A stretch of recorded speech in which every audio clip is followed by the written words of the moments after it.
जब तक निगाह निगाह अली न बने, जब तक फिक्र फिक्र अली न बने, यानी जब तक आप सलमान की तरह सोचोगे नहीं तब तक सलमान नहीं बनोगे। देखिए ना, एक टीचर होता है जो आपको पढ़ाता है, आप अच्छे स्टूडेंट तब बनते हो जब टीचर की तरह सोचना शुरू कर दो। सोच अगर गुलामाना हो, पर बंदा रहे किसी बादशाह की गोद में, गुलाम ही रहेगा। लेकिन अगर सोच बंदे की बादशाह ना हो, अच्छी सोच हो, आजाद सोच हो। आपने देखा होगा बिल्कुल कच्ची आबादियों के कुछ लोग होते हैं, बहुत बड़े बड़े अफसर बन जाते हैं बड़ी सोच की वजह से, और बड़े बड़े अफसरों की औलादें होती हैं जो निकम्मी की निकम्मी रहती हैं, कुछ नहीं बनती, क्योंकि सोच उनकी कम होती है। अहले बैत का काम था आपकी सोच को बदलना, कि ये सोचो इतने बड़े बड़े बुर्ज किस तरह गिर गए, साथ साथ चल रहे हैं। शिमर की मिसाल आपके सामने, आली तरीन मिसाल अगर दी जा सकती है वो जनाब जुबैर की मिसाल है। रिश्तेदारी भी है, फूफी के बेटे भी हैं, लेकिन मौला फरमाते वो जुबैर जो आबिद भी था, जाहिद भी था, लेकिन एक जंग आती है जो अली इब्न अबी तालिब के मुकाबले में खड़ा हो जाता है। तो अहले बैत का काम है फिक्र बशर को बेदार करना। अब शैतानी ताकतें इसी चीज की दुश्मन है। वो कहती हैं गुफ्तगू तो हो पर फिक्री ना हो, किस्से तो सुनो पर फिक्र न करो, कुरान पढ़ो पर गौर न करो। 10 बार मौलवी आपको किस्सा सुनाएगा, अल्लाह ने आसमान से ये उतारा, अल्लाह ने आसमान से वो उतारा, और ये बछड़ा परस बन गए, लेकिन आज तक सोचा नहीं कि बछड़ा परस क्यों बने। और रसूल जब कह रहे हैं कि जो बनी इसराइल करेगी वो मेरी उम्मत करेगी, बनी इसराइल ने नबी को छोड़ा, उसके बाद हजरत हारून को धक्के देकर घर के अंदर कैद किया। कुछ तारीफें बनी इसराइल में मिलता है, हारून के हाथों को बांधा,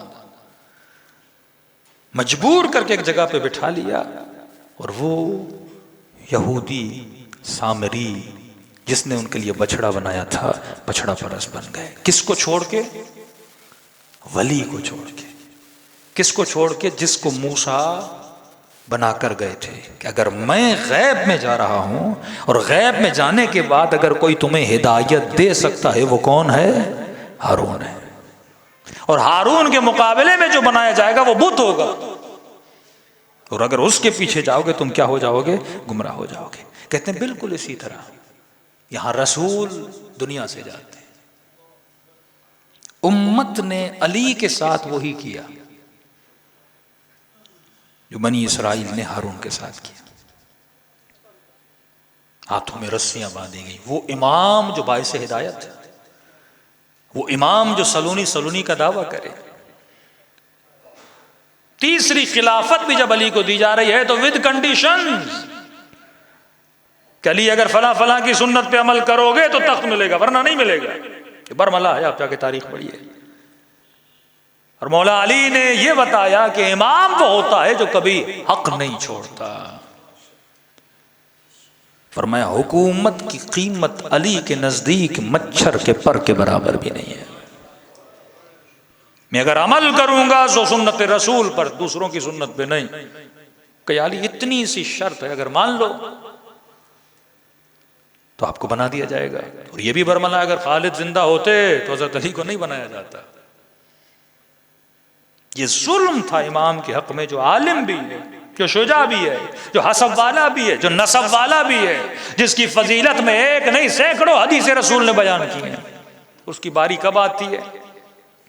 मतलब जो मेयार रसूल गिरामी बता कर गए, उन मेयारों पे हजरत अली इब्न अबी तालिब का इंतखाब नहीं किया गया। इस बहस को छोड़ दीजिए, किसने क्या किया, सोचिए ये उम्मत ने ऐसा क्यों किया। जनाब सैयदा का वाक़या बड़ा सेंसिटिव है, लेकिन इस वाक़े से थोड़ा हट के हम आगे चले जाएं। करबला का वाक़या रूनमा क्यों हुआ? फासला देखे रसूल की दुनिया से रहलत में और करबला के वाक़े में 50-60 साल का फासला है। भाई 60 साल में उम्मत को ऐसा क्या हुआ? जिस नबी का कलमा पढ़ते थे उसी के नवासे के गले पर छुरी चलाने लगे। 60 साल में उम्मत के हया का मेयार यह था कि नबी की नवासियों के सरों से चादरें छीनी जा रही हैं। उसी दरबार में मिंबर पे खड़े होके अजान भी दे रहा है, और उसी मोहम्मद के नवासे का सर नो के नेजा पर भी है। नोके नेजा पर भी होता तो इमाम सज्जाद बर्दाश्त कर लेते, नोके नेजा पे नहीं, अपने सामने रख के छड़ी से हुसैन के होठों पे मार रहा है। और हदीसें बरबला है कि नबी इन होठों का बोसा दिया करते थे, सैयदा इन होठों को चूमा करती थी। कभी सजदों को तूल दिया जा रहा है, कभी अपने नमाज जुमा के खुतबों को रोक कर हुसैन को अपने घुटनों पे बिठाया जा रहा है, बेटी के एहतराम में खड़ा हुआ जा रहा है। तो उम्मतें ऐसी क्यों बनती हैं, खुदा इसका एक रीजन बताता है। वो रीजन ये है कि ला इलाहा इल्लल्लाह, अगर इस दिल ने अपने इलाह को बदल लिया, मन इत्तखज़ इलाहहु हवा, इस हवा से बचो। यह हवा सबसे खतरनाक है। अगर इतने सच्चे साथ रहने वाले भी साथ छोड़ सकते हैं कि जिनको पता था इमाम हुसैन का मकाम क्या है, काफिले में इमाम हुसैन के साथ चले, एक दो दिन का सफर नहीं था, महीनों इमाम हुसैन के साथ थे, और आखिरी दिन जब आशूरा का दिन होता है, शब आशूर होती है, कुछ लोग इमाम हुसैन को छोड़ के चले जाते हैं। ख़याम हुसैनी में बड़ा रश था, जब आप तदाद पढ़ते हैं तो काफिला टूटता जाता है।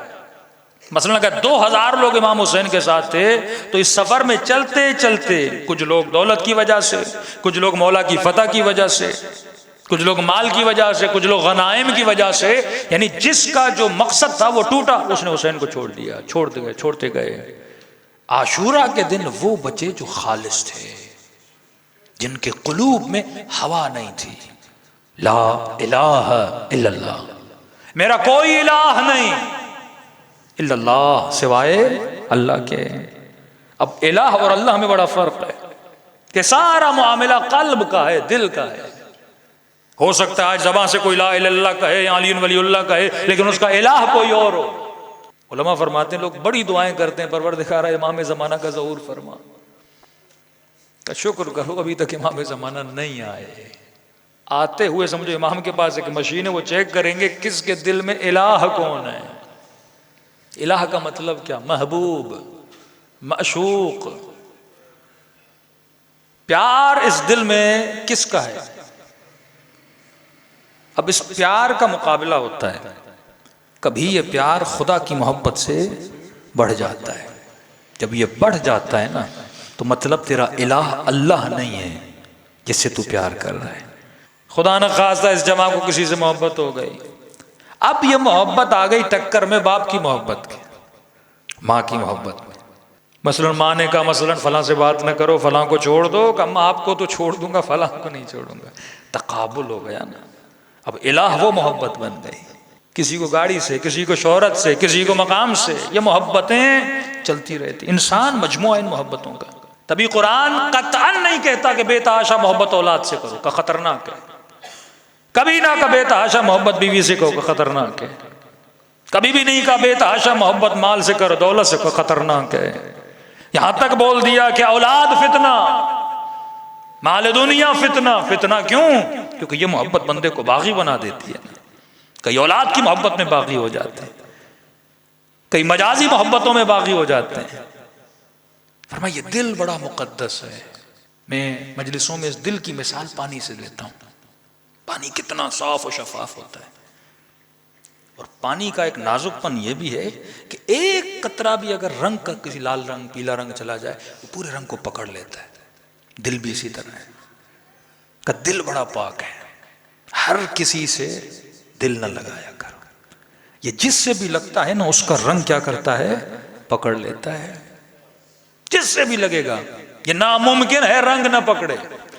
तभी कुरान कहता है सिबगतल्लाह व मन अहसन मिनल्लाहि सिबगा, कौन है जो अपने दिल को रंग खुदा में रंग दे। ये बड़ा नाजुक है, दिल साफ है, शफाफ है, ये जायका भी जल्दी पकड़ता है, ये रंग भी जल्दी पकड़ता है। कभी कहा रफीक नाबाब से बचो, गलत दोस्त से बचो। का जुबैर कभी अली से जुदा ना होता अगर उसका बेटा ना होता। बेटे ने बाप को अली का मुखालिफ कर दिया। जंगे जमल कभी ना होती अगर कुछ लोग आकर बातें ना बनाते। यहां थोड़ी दूरी हुई ना, इमाम विलायत का मतलब यह है तुम्हारा हाथ इमाम के हाथ से जुदा ना हो पाए। बड़े बड़े नबियों से जुदा हो गए, नूह का बेटा, कारून का वाकया, याकूब के बेटे। ये कुरान क्यों किससे बता रहा है? बेटे हैं, नबी के बेटे हैं, लेकिन दिलों में हसद का जंग लग गया, भाई के कातिल बनने चले। मजाक नहीं बता रहा कुरान। इब्तदा इंसानियत आदम और हाबिल और काबिल दोनों भाई हैं। हुब्बे-ज़ात की वजह से मन इत्तख़ज़ इलाहहु हवा, जब इलाह हवा बन गए तो भाई ने भाई का कत्ल कर दिया। भाइयों ने भाई को नहर के अंदर डाल दिया। यूसुफ की उम्र क्या थी? भाई थे, कातिल बने अपने हाथों से।